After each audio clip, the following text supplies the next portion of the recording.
Welcome to Breaking Banks, the #1 global fintech radio show and podcast. I'm Brett King. And I'm Jason Henricks. Every week since 2013, we explore the personalities, startups, innovators, and industry players driving disruption in financial services. From incumbents to unicorns, and from cutting-edge technology to the people using it to help create a more innovative, inclusive, and healthy financial future. I'm JP Nichols, and this is Breaking Banks. Welcome back to Breaking Banks and our special series on the new book, Branch Tomorrow. I'm here with my co-author, contributing author, Jim Marous, a frequent guest on Breaking Banks over the years. In fact, the first time he ever hosted a podcast was on Breaking Banks. And we've often... referenced it last week. Great story, yeah. Yeah. So, Jim, welcome back to the show. How have you been, bro? I'm doing good. You know what's really good? I've tried to take it easy over the summer and try to read some books. And I don't know if you've seen this. There's a new book out that it is it's a bestseller. I can't put it. It is already a bestseller, #1 in banking, cover to cover, 3 times. I can't get enough. Awesome. Well, thanks for the feedback. You know, it's. Do you find it weird reading your own words in a book like that? You know, the first time. I mean, I go back and read some of my books, like Bank 4. I've read a couple of times just to keep fresh the ideas, you know, because I get questioned on it, and also Augmented, I enjoy it. And yeah, the differences that you showed in the book with the different co-authors around different regions, I think it is interesting, but it was interesting because even though you shared the PDF version of the book, we tend to focus on our section. And I'm now reading the rest of the book, and it's interesting the dynamics of the different areas, the challenges organizations are feeling. It's just kind of cool.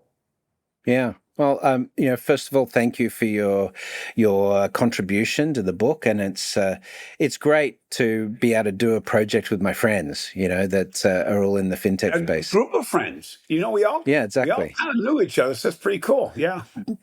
Yeah, so collaborators. So it's great. Now, of course, you contributed to one of the more significant chapters of the book, which is the chapter on US branch decline. And, we know, of course, that branches have been in decline since 2008 in the United States.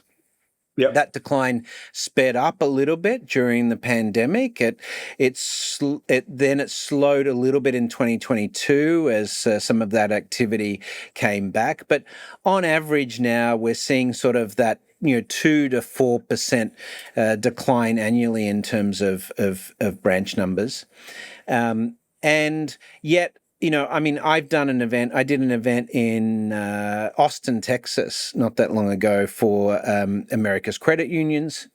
And, I've done other events in the region recently where there's still very much a belief that branches still have a role to play. And, and of course, we can start with one of the debates that we had in the book. And I won't say that you and I debated this, but there was there is a debate going on in the United States right now in respect to some players who are still investing in branches, players like Chase and Wells and so forth. But globally, these are outliers. And even in the interview I did with Efi the other day, Efi referred to Chase as an example of banks still investing in the branch.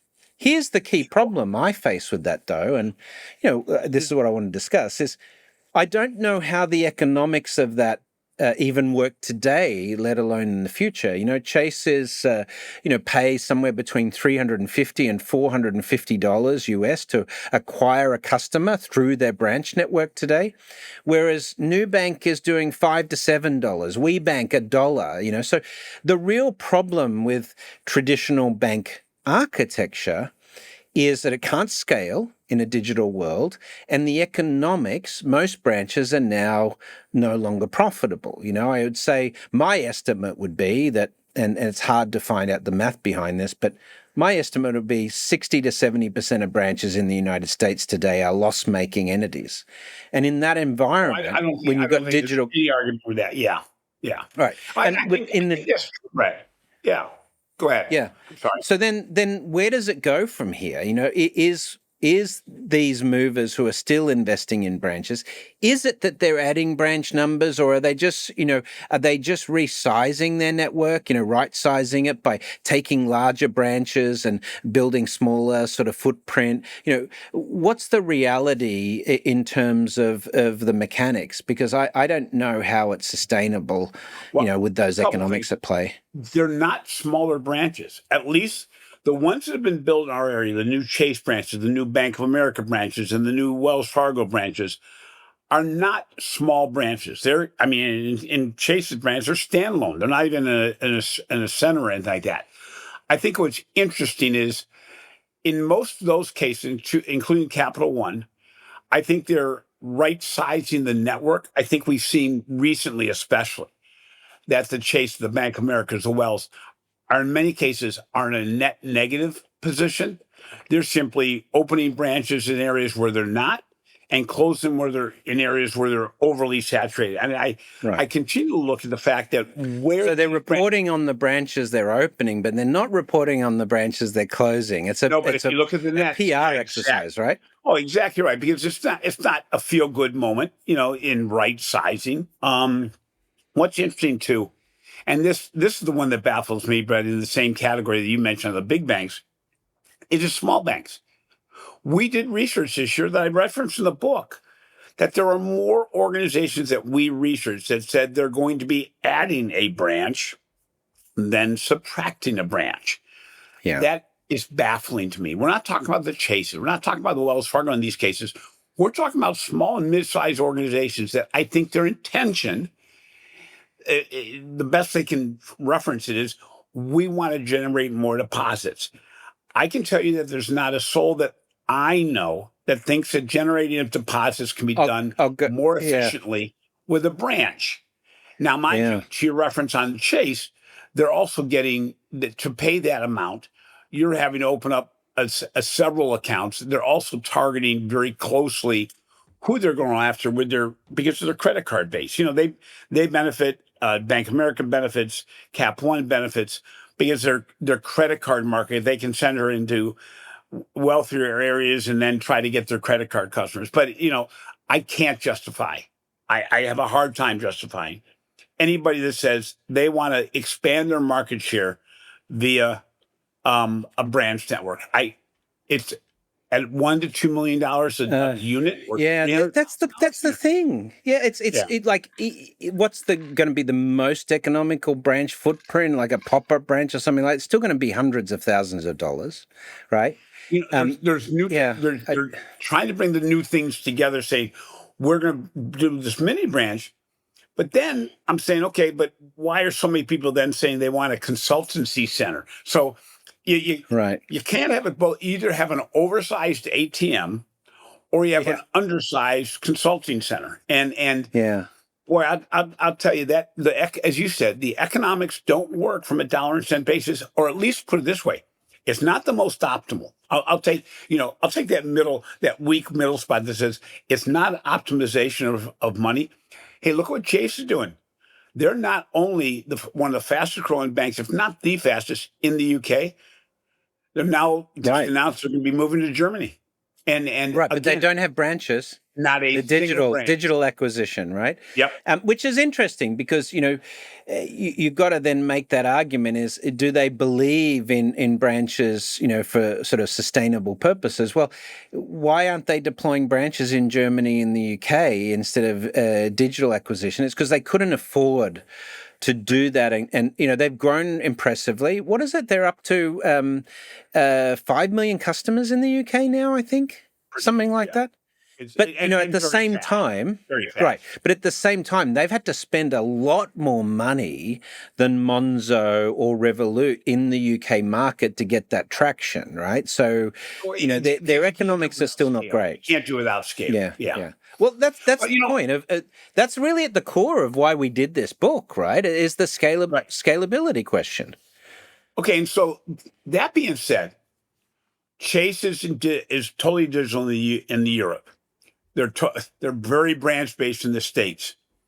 is this an issue of the bank's mentality, or is it a consumer issue that Market mentality. consumers Yeah. will react very quickly with that push of the button if you take a branch out of their favorite spot on the street and make me go to the one that's further that I don't go to that often. No, mind you, I may only go to the branch twice a year, if that. If that. But to go further, and when I go, you know what? I go past this other branch all the time.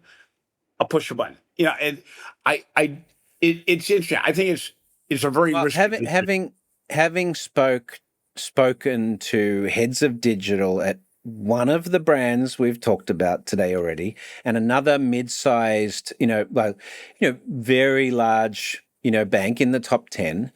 And, they're telling me that 60% plus of their customers have not visited a branch in the last 12 months. Now, Right. This I'm sure doesn't surprise you, but here's the problem. And that if you do a customer survey and you ask customers, what is going to, what leads you to a choice of bank, Right. often one of the top responses is a branch near my home or my work. And yet those survey results are not translating into footfall today. Correct. Because Yeah, the right. utility of digital is becoming so good. And, look, honestly, Chase is very good at digital as well. I mean, they're spending $18 billion a year on transformation right now. So, they have to be. But they've got a large percentage of deposits and account opening that's coming through digital now. It must be at half of their, new customer engagements now must be via digital. I know for TD in the US, it's much higher. Their largest cost center in terms of customer acquisition is digital for TD now. So we are seeing that. You look at Bank of America with Erica. What a great runway that's given them on the digital platform. Sure. And when you start looking at search and everything else. So the reality is, it seems customer behavior is already shifting in reality, but the perception of customers in the US is still that I need a branch just in case I need to go and yell at someone to get access to my money, or if there's a problem. Because they're everywhere. They're still everywhere. Yeah. So I go from our house to a center city, which is a small, suburban. There's 4 branches, 5 branches of different financial institutions on the street. If one closes, do all the people go to another branch, or do they stay with that branch? And are you the last one that's going to be selected for new accounts when they don't see the branch among 5 others? Unfortunately, or whatever way we want to look at it, the consumer is so accustomed to seeing that. Yes, guess what? Instacart could deliver every one of my groceries probably better than I shop, but I don't want my grocery store to close.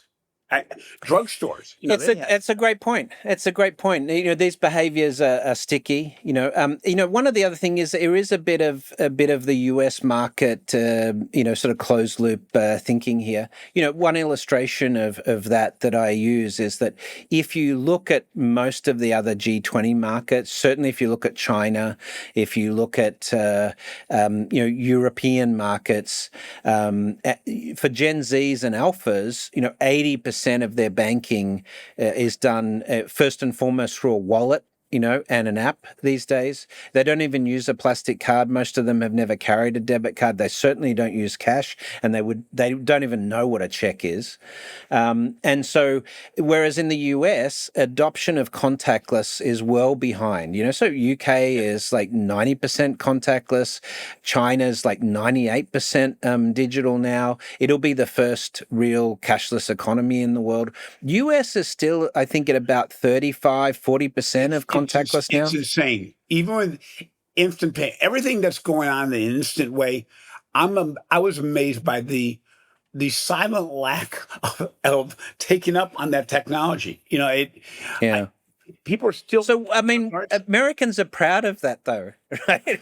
Like, when you talk about this and you talk about what's happening in these other markets, Americans are proud of the fact that they can still do it the old-fashioned way and can still write a check. What is it? 80% of checks globally are written in the United States today. I mean, I don't know how. As you know, I write checks twice a month, and that's because I have to write a check to myself to transfer funds because the financial institution that's the origin bank doesn't talk to the accepting bank. And you can you write it yourself a check, do a remote check deposit capture, and you're good. Money goes instead of just doing an instant transfer. It's insane. No, it's insane. But that's me. But the point though you're saying, and I think we have to keep on drilling it home, is just because it may be difficult to close branches, there's no justification to open branches. If you need deposits, the hardest way to do it is in a branch-based environment. Absolutely. The easiest way to do it at a whole lot less cost is to, number one, fix your back office so that when you open an account, it can be opened almost instantly. You can't have a 13-minute process because you're going to lose from our research, 60 to 65% of the business that would have come to your financial institution won't if the process takes more. If they have to do it outside of a phone, they want to do it with a few clicks, and it's not hard to do. You just got to do things. When you do that, and you start going after some digital marketing, you'll increase your deposit growth. You'll more than triple it. It's going to happen. Yeah. Don't build a branch. Now, as you said, we debated in the U.S. section because what do we do with all the monstrosities everywhere else? Number one, don't take your lead from the biggest banks. They have a completely different metric than we know how to work with. And I doubt if Chase is losing money. They're happy to have all of these empty branch billboards around the place to build trust, right? But on the other hand, think about your allocation of where you need money to be spent. And it's not in the physical structure. There's just no way I can justify it. I know you've talked to Ron Shevlin. Every one of the people who contributed to the book, no one can make a case for why you have shout out to Ron Shevlin. When are you going to interview Jim and I on the new book, brother? Okay. There we go. Yeah. It's all good. Customer support in the world of financial services is hard. Between policy compliance, regulations, audits, security, and complicated customer queries, the stakes are high. That's where Fin, the best-performing AI agent for financial services support, comes in. Fin handles high-stakes performance and ensures policy compliance with no-code controls. And if you're wondering whether it really works, just ask the thousands of customers using Fin to provide end-to-end customer support every day. To learn more about how Fin can handle the most complex financial queries and transform support teams, head to fin.ai/breakingbanks. That's fin.ai/breakingbanks. Look, Jim, I'm conscious of the time, but let's talk about some of the mechanics here. You do a lot of advisory work in the space. You're speaking at events all around the world, of course, about banking transformed. How do we change the culture within the US? So, and I think some of it is regulatory, like the Community Reinvestment Act and some of these constraints that exist. How do we change that culture so branches aren't seen as the primary channel anymore? And the reality is you're going to get 99.9% more interactions digitally with your brand today than you ever will with a human face-to-face interaction. How do we change that culture so it's reflected in terms of investment and reshaping the banking market in the US? I believe from what I'm seeing recently, there are more organizations trying to fix their back office so they can take accounts on digitally in a seamless way. And this is all going to get to a point here where they're going to make it a 3-minute new checking account opening, but then immediate for a loan, immediate for a savings account, where you're not going to have to re-input new documents. That is an extraordinarily major focus across the industry right now. When that happens, And when they've made it so that anybody at almost any organization can open an account on a phone, all of a sudden we're going to see the traffic that currently exists at branches, at drive-throughs, even at ATMs. You're going to see it go down significantly because the way you paid for those branches was not the ATM transactions, it's the new account openings. And if people can do it digitally, the reason why people come in the branch now is we've forced them there because we make it so hard to do the basics. And again, when you start taking away the numbers for why you have to have that branch there, when all of a sudden your new account openings are twice or three times higher digitally than they are in a branch, they aren't now because there's been no momentum in the culture to change the old way of doing things. Organizations don't understand the business they're not getting because people aren't opening accounts there. They're opening them at Chime. They're opening at SoFi. Oh, by the way, take a look at SoFi and their numbers right now. They're doing better than ever from the standpoint of shifting to more of a bank platform instead of Rocket Mortgage. Be aware that these organizations, Ally, will continually build their customer base with customers that are frustrated in the old mechanics of the branch-based model. Now, I'm to that point where if a customer says, a bank says, you got to come in and do a KYC or sign a piece of paper in the branch, then these millennials and these Gen Zs are going to be, forget that. I'll go to Chime, right? Yeah. Right. So there is a sort of a behavioral differentiation. Baby boomers, baby boomers, myself, yourself, the reality is I'm a Gen X, bro. We may not have closed any accounts. Yeah, we pushed buttons to open new relationships. Exactly. Yeah. And it's happening. I'm actually in the process of closing a banking relationship right now that I've had for 18 years. And I never thought I would close it. I resisted it. But I'm closing it just because it's been so difficult recently from a compliance perspective to keep them happy. And I'm just going to go full digital now. Yeah. So. There will still be branches in the U.S. as long as both of us are living. Their purpose will change. Their numbers will continue to change. And I think I will agree with you. I understand the rationale of some of these big financial institutions, but the reality is I can't support 99.98 maybe % of the financial institutions for the rationale for building branches. I've learned not to challenge Chase and Jamie very often because it's not. It usually ends up being fruitless.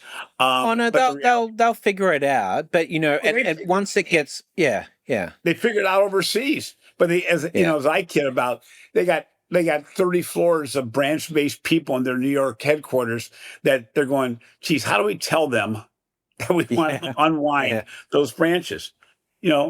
At some point it's going to have to happen, right? Look, Chime just crossed 40 million customers. US Bank has 19 million. So, it's not like, look, I've often said this. We know who's going to be the biggest bank in Latin America in 10 years because it's them today. It's Nubank, right? And they've got twice the customer base of their nearest traditional competitor. Revolut's going to be the largest bank in Europe this decade.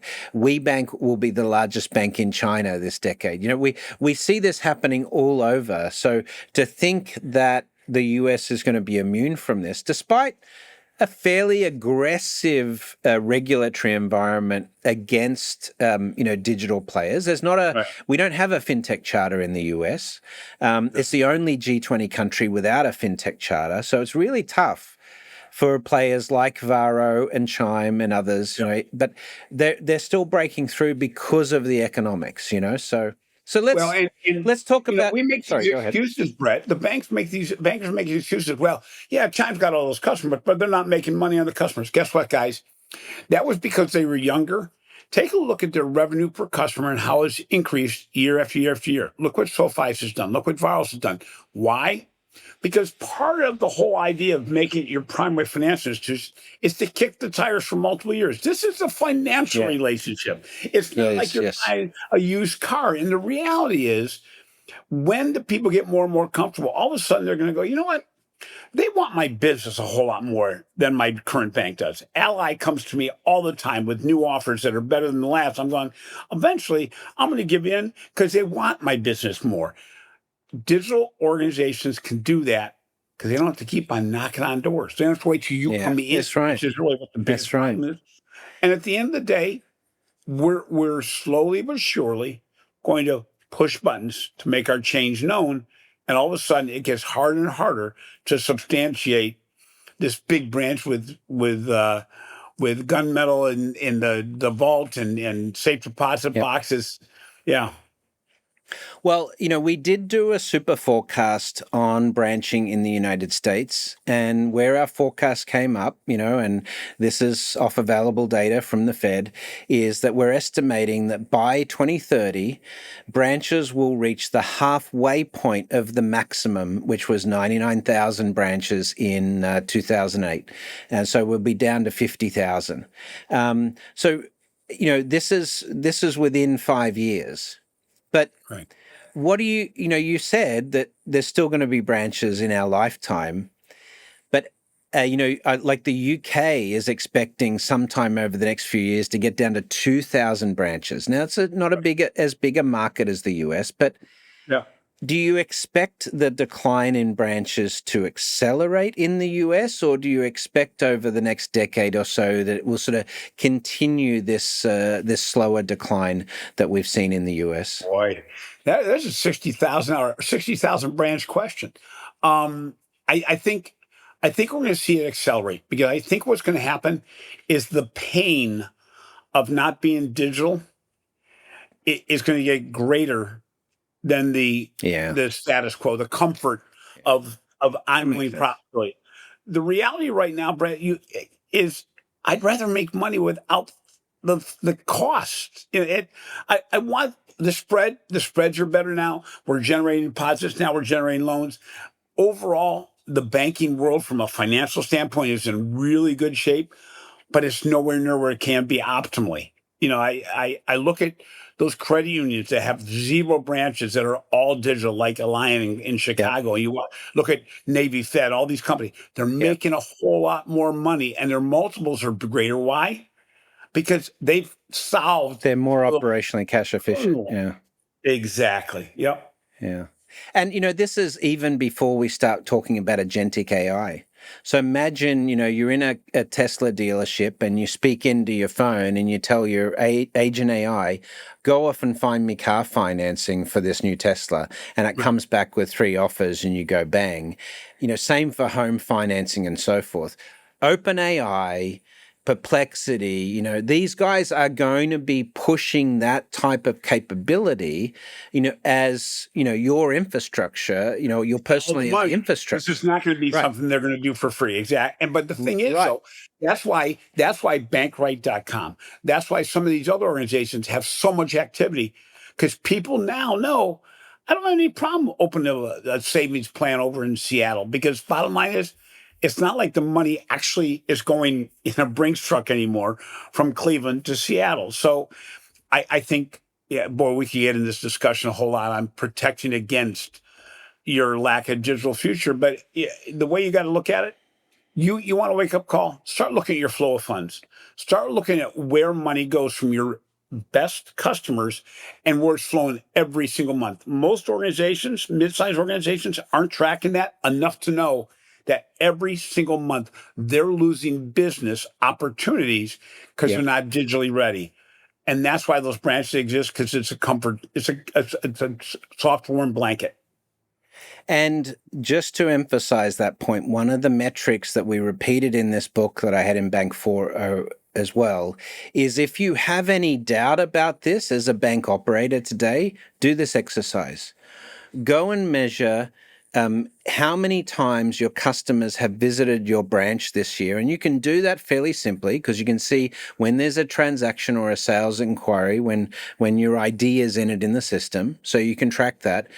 And so measure that, not ATM visits. It's got to be a true branch visit where you speak to a human.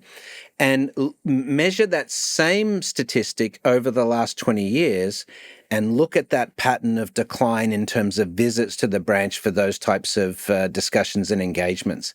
And that data alone, most banks still, I'm astounded, don't measure that as a core operational metric, but that data alone will tell you everything you need to know about investing in digital engagement and digital revenue. Or, add one more metric to that, Brett.